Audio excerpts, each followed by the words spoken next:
and the piss-free box. Is that not like a contradiction in terms? My expectations were low, but that was shite. Does anyone have any spare bed sheets? Hashtag Radford out. Shite. He did send up a follow-up that was just the word shite about 60 times. No, what he means is the floor of the toilet had no piss on it. The men's toilets are atrocious usually at Cass, but they've obviously done some upgrades. Sorry, what? The women's are terrible as well. There you go. Luke O'Donoghue, whose Twitter handle is @LukeODiscusses.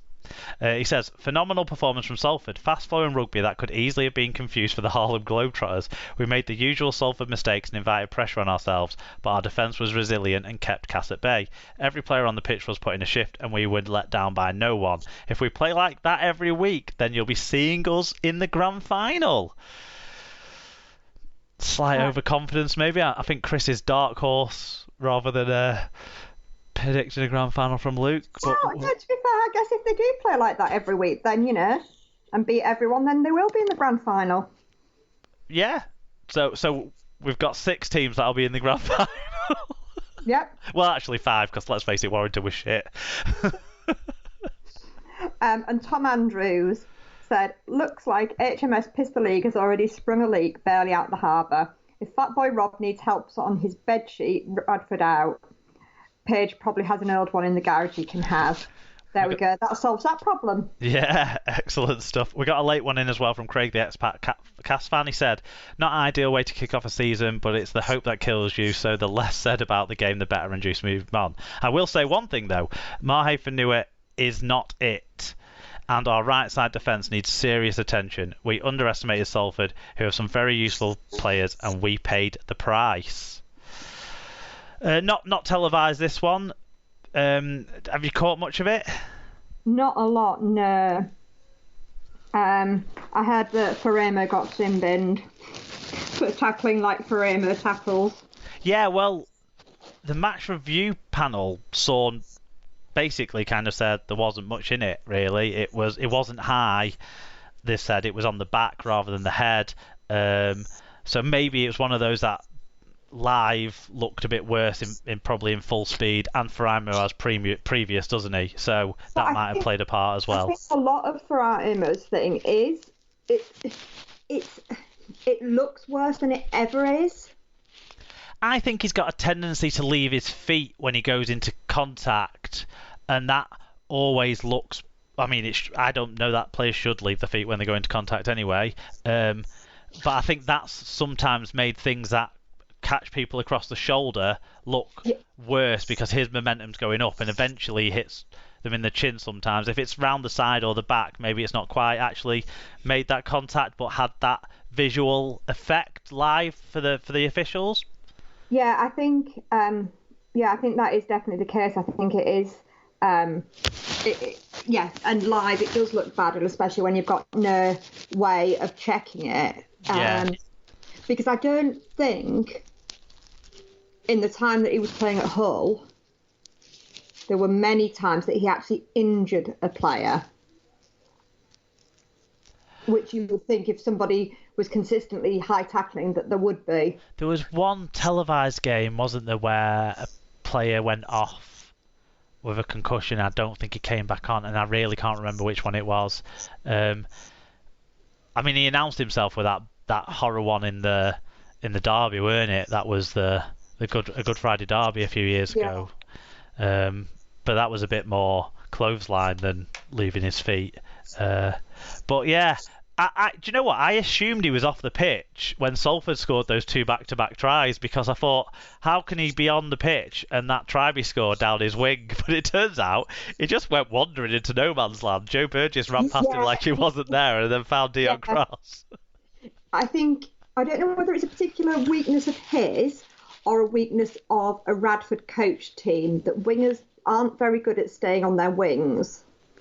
But I think some of that is because we've always noticed that the second rowers seem to go missing. Therefore, the centre drifts across and then the wingers drifts across. And therefore, you've got massive space on the wings. Right, yeah. Well, it was a good try, that try, but there was question marks from Cass's defence on it as well. It was the Dion Cross try. That's all I've seen is the tries, and from that try and the try that preceded it as well, the Vuniyawa try, that was from short range, and it was pretty soft effort by Cass. Normally, Cass are quite good at getting players held up, aren't they, on their own line? They have been for years under Powell. Not so with this one here. It was soft. And maybe they were still thinking about how soft that one was when they let the other one happen from the kickoff. Maybe how worried Cass should be is a talking point from this game. Maybe Cass fans can kind of get in touch with us about this or something, because both sides scored 3 tries each, so I'm not sure that they were a million miles away. It's just discipline obviously was an issue. Penalty count was against them, and it led to the scores, the kicks that were able to separate the margin out here. We talked about some shit goal kicking. Mark Snide shows that he's still got what it takes goal kicking wise. So yeah, that maybe it's not all hope lost, as it were, for Cass, but an early worry to lose at home in front of a big crowd. That's for sure. A couple of bits of news on this one. First thing to mention is Danny Richardson picked up a neck injury. I'm not sure how long he'll be out for, but he's not been named in the squad for the round 2 game against Warrington. But do you want to cover the other stories that were attached to these clubs? Yeah, so former Salford forward Corey Patterson has returned to the club as player welfare and team manager. The 34-year-old spent the 2015 season at the Red Devils, having signed from NRL side West Tigers. He made 21 appearances for the club, scoring 10 tries. He also had 2 spells with Leigh and others with Toronto and Hull KR. And Castleford forward Nathan Massey has been awarded a testimonial season in 2023 by the RFL. He made his Cass debut in 2007, coming through their junior ranks, and was part of the club's 2017 League Leaders Shield winning side. Shit, Nathan Massey's been a professional rugby league player for 15 years. Wow. Okay, there was the televised game on Friday night was Hull KR versus Wigan.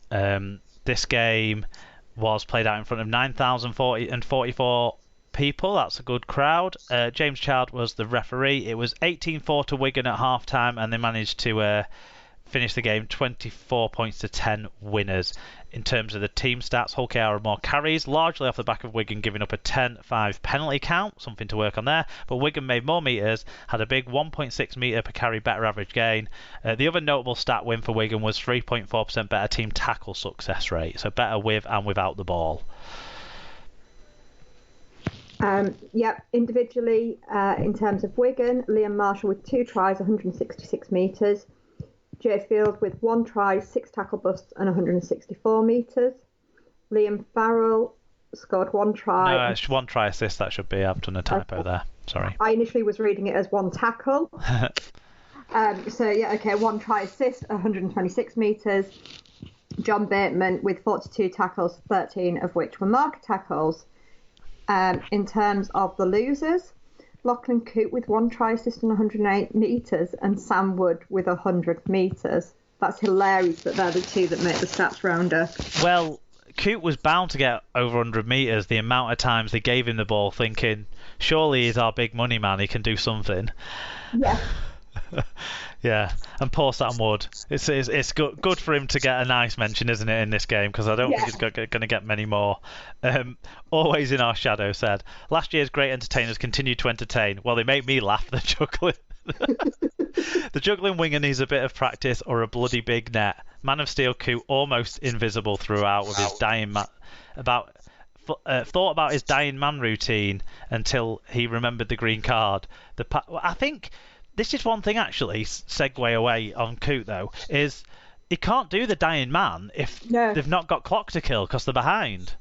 So it'll be interesting to see if he actually is a reformed man, because he might not be playing from in front as much. I never thought about that. The Pies' defence, always on top, although, as Mags said, the attack didn't create much, but given the help they received, they didn't need to. Hashtag since 1985. Dr. Bob Phillips says Rovers were found out, and though a bit grubby, Wigan clearly a class above, still annoying. EFC78JU said, one thing that has changed from Wigan is their performances, but one thing that has not is their team. But the only thing that matters to them is that they got the win. Hull KR just couldn't get anything out of the match to close the gap on the score. They cannot rely on Lachlan Coote every time he plays to add the extras from the try scoring points. Frogmore said, whilst it pains me to praise Wigan's defence, it was just too good for anything the Bobbins threw at them. Lapses in concentration brought them unstuck, but credit to the Warriors for having pace to burn them when they had the chance. It's good seeing St George Junior Jyfield full flight in open field again. I'm surprised the margin was as wide as it was, though, as on paper KR don't have that bad of a team. Maybe Wigan were just that much better. Jen Kay said, wasn't sure what to expect from Wigan tonight, was pleasantly surprised. Jay Field was outstanding and showed us what we've been missing. Worried that Marshall would have lost some pace after his absence, but he was back to his speedy best. Can't wait for next week now. Tom Andrews said, better team won on the day. Wigan took a while to actually break our defence down, which is something I guess. Wood had a nightmare and will take some time to get his confidence back. It's very Hull KR that our best player in pre-season was the worst from round one. Coote shut down and you could tell he hadn't had a game yet. Nice bit of Mikey magic, but Field stole the show. Both teams looked a long way off Saint standards. White Pie said, Wigan under a new regime showed more attacking invention in the first half than they did in the entirety of Adrian Lamb's coaching reign. Field at fullback was I think people are forgetting the 2020 season, but anyway, Field at fullback was excellent and showed what we missed out on last season. A few mistakes and silly penalties, but that was largely down to timing and lack of match practice, and things look positive for the rest of the season. KR weren't a patch on last season, but it's only week one. Matt Speakman said, pretty good performance given that it was round one. Cuss seems to have hit the ground running and the Baldies scored 4 down the left edge. KR handed us the impetus all game though, so huge test next week. Leeds looked good in defence. Yeah. Sorry, it's defeat. Yeah. Do you want to give us your input first? Well, the golden edge is now the balded edge, as Matt's pointed out. So, but that's fine. No, not everyone can keep the hair forever, guys. Right? What can we talk about from this game? Shall we start with Albert Vette getting a grade C dangerous contact 2-match penalty notice, and Wigan have reported that centre winger, whatever they want to play him as, Ian Thornley, will miss up to 2 months as a result of the ankle injury picked up in that tackle. So that's a real shame. But Tony Smith was asked about it, and he showed the sort of class that he does sometimes show, that he showed in defeat after this game, and he showed it on this. He said the guy, he did wrong, so he deserves to be punished. It was a bad tackling technique, so that was nice to see. Do you know something? I really like Tony Smith. I wish he wasn't Rovers coach. There is lots likeable about him, isn't there? He was on a radio interview. There were the 2 coaches and the 2 captains last week on the radio, and the question was, you know, where are you going to finish in relation to each other? And you know, there was lots of like, well, you know, don't want to.